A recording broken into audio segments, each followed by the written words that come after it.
Halo semuanya, selamat datang. Hari ini kita akan bedah sesuatu yang penting banget, yaitu gimana caranya mengubah berpikir kritis dari sekedar konsep di awang-awang menjadi alat praktis yang bisa kita pakai setiap hari. Yuk kita pelajari bareng cara mengambil keputusan yang lebih cerdas.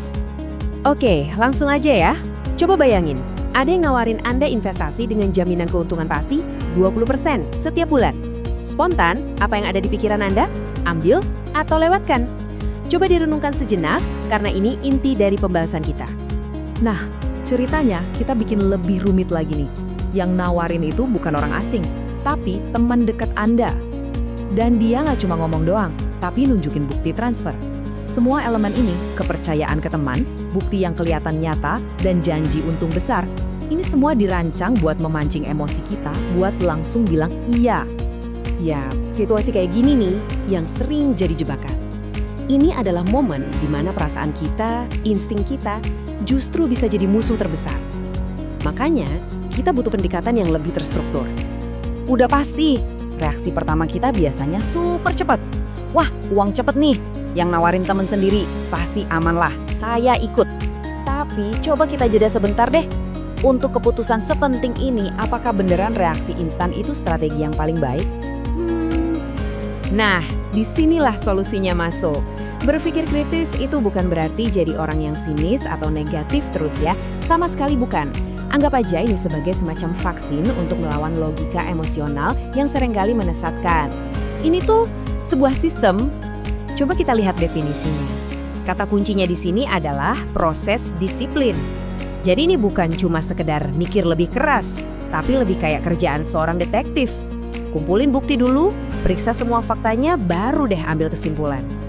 Kerangka berpikir ini ditopang sama 3 pilar utama. Pertama, skeptisisme yang sehat, yang selalu nanya, oke, tapi buktinya mana? Kedua, logika objektif. Ini soal misahin mana yang fakta dan mana yang cuma perasaan atau opini. Dan yang ketiga, ini keren banget, namanya metakognisi. Kemampuan buat melihat cara berpikir kita sendiri dan sadar kalau kita punya bias.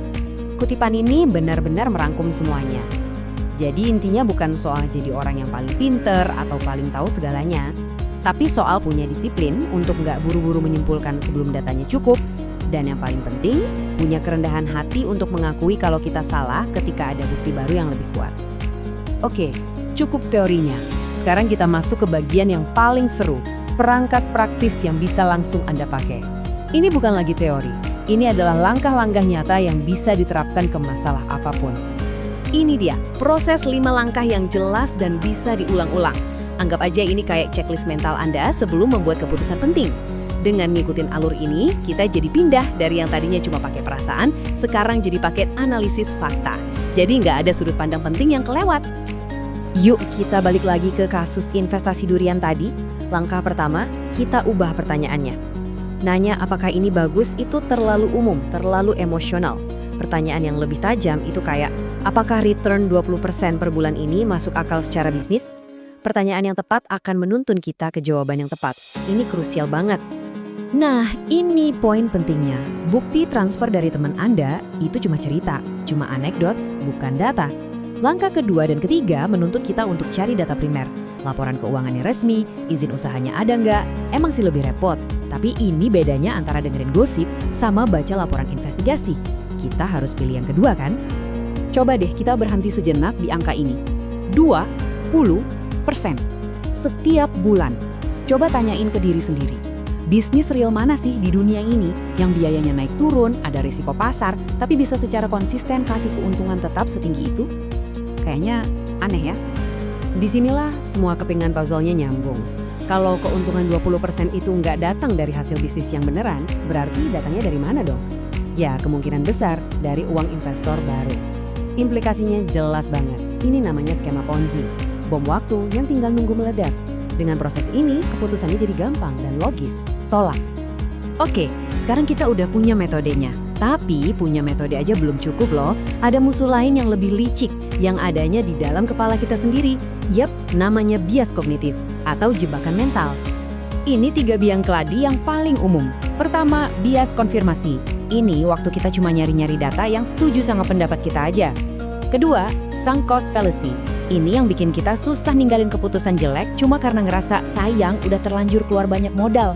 Dan terakhir, bias otoritas. Saat kita percaya gitu aja sama pakar tanpa ngecek ulang data mereka.